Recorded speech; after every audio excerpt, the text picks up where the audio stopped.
you got the call from President Trump, and I believe you were in Newton, Mississippi. Newton, Mississippi, in the Walmart parking lot. That's when the call came. When you got the call on your way to the Auburn game. Yes. And I believe that went into 3 overtimes, if I remember correctly. It did, So- and the Aggies once again ran out of time, which is our November sort of game plan these days. Well, that was a super exciting day. Thank you. For sure, no doubt. And it was so nice to get to meet Mark out at the National Finals Rodeo. Thank you for accepting the invitation to come there. But I want to highlight 2 important things before diving into the questions.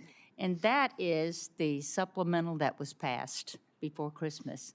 And I just want to thank Senator Bozeman. I want to thank Senator Collins on how incredibly important that was to get that into that bill, that $10 billion that will make a total difference in the survival of so many producers throughout the state. So thank you for that.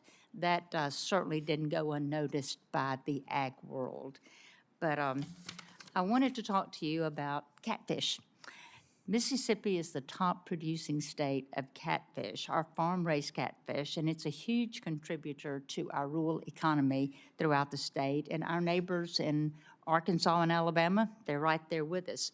But unfortunately, the foreign catfish issues, the imports, primarily Vietnam and China, that has really hurt the industry. But my greatest concern was now that it is being inspected by USDA, Food Safety and Inspection Service, and it's charged with inspecting all those imported catfish.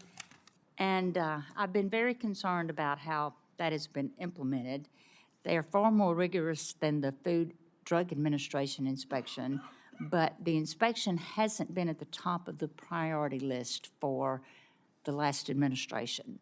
And that made a big, huge difference because there can be dangerous carcinogens in there, many elements that's harmful to human consumption that was getting by and not inspected. So if confirmed, will you work to ensure that FSIS tightens its imported catfish inspection responsibilities? Yes, ma'am. I really look forward to all aspects of the United States Department of Agriculture, but have heard from several of you that the inspection part of it could be significantly improved, and my commitment is to do everything I can to do just that. We are close to announcing an undersecretary. I should say the president is close to announcing an undersecretary in that role, and I think everyone will be very pleased when that announcement is made, and look forward to hopefully his quick confirmation and letting us get to work, Senator. Wonderful. I fought that for years as we're the top producing state there and as Ag Commissioner in Mississippi. And I also share your commitment, as you mentioned in your testimony, to addressing the H5N1 and the New World screwworm outbreaks as high consequences disease threatening animal agriculture. I've gotten several calls lately on that from producers that are very concerned about that. And I can remember the avian influenza threat getting the Mississippi flocks. Betty, now that kept me up at night. And I had plenty of foam, plenty of water on standby that if we had the outbreak, we were ready. But I was also involved in reopening beef exports markets after BSE, or the mad cow dissection. And those markets took over a decade to recover when we had countries that did not buy our beef because of that for 13 years until we got that under control. But while much attention is given to the problem of animal disease outbreaks, I want to focus on the key solution that's often overlooked, and that is the importance of USDA veterinarians. And those are so critical. And despite the hiring freeze, those professionals are essential in protecting animal and public health and ensuring food security because of these outbreaks. The vets are currently managing the H5N1 outbreak by testing meat and milk and helping producers with biosecurity practices. But unfortunately, USDA has struggled for years with inadequate veterinarian staffing and with the animal and plant health inspection and with APHIS. A problem was made worse by a compensation system that the previous secretary described as just uncompetitive in a hearing in last Congress. But I tried to work with the previous administration to begin correcting these serious recruitment and retention problems there, but those efforts were pretty much ignored as well. But it's just extremely frustrating to know how critical it is to make sure we have the safest, cheapest food in the entire world, and it takes inspections to do that. But hopefully that will be better, and I'm going to ask for your commitment on that, as it just jeopardizes the American agriculture competitiveness by putting us at further risk for spreading disease.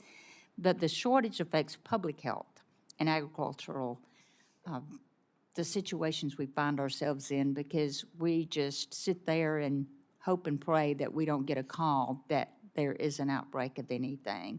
The USDA Office of Personnel Management must address these veterinary personnel challenges. So my question is, will you commit to working with me toward a timely and meaningful solutions, of course, that would be in line with the President's agenda toward this personnel for these veterinarians that we need at USDA? Senator, I so look forward to doing that. And yeah, I'm not sure if you've heard, but Texas A&M has a heck of a good veterinary school, so that I'm very familiar with. So I especially on this look forward to that with you. I do think that the recruiting piece of this and you and I working together, and I believe Senator Klobuchar may be a co-chair with you on the veterinary committee here in the Senate, but across the board ensuring that your leadership and my supporting you, if confirmed, continues to be a priority, and really look forward to that.